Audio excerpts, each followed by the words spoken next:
Day 5 നമ്മുടെ ദേവസ്വം ബോർഡിൻ്റേത്. ഇന്ന് എന്തൊക്കെയാണ് നമ്മൾ പഠിച്ചു തീർക്കാനുള്ളത് നോക്കിയാലോ. ആസൂത്രണ കമ്മീഷൻ ഇമ്പോർട്ടൻ്റ് ആയിട്ടുള്ള അമെൻമെൻറ്റ്സ് നമ്മുടെ കോൺസ്റ്റിറ്റ്യൂഷനെ ബേസ് ചെയ്തിട്ട് തണ്ണീർത്തടങ്ങളുമായി ബന്ധപ്പെട്ട വസ്തുതകൾ പഠിക്കണം.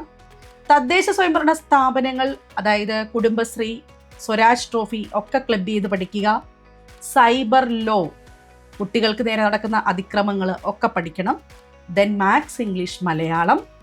ഇന്ന് നമ്മുടെ സ്പെഷ്യൽ ടോപ്പിക്കിൽ തന്നിരിക്കുന്നത് ക്ഷേത്രവാദ്യങ്ങളും ഉപനിഷത്തുകളെയും പറ്റി പഠിക്കാനാണ്.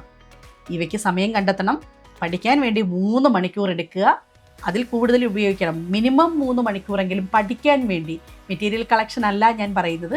അപ്പം CCയോടൊപ്പം പഠിക്കാം. CCയുടെ സ്റ്റഡി മെറ്റീരിയൽ എല്ലാം അവൈലബിൾ ആണ്. വേഗം കൂടിക്കോളൂ.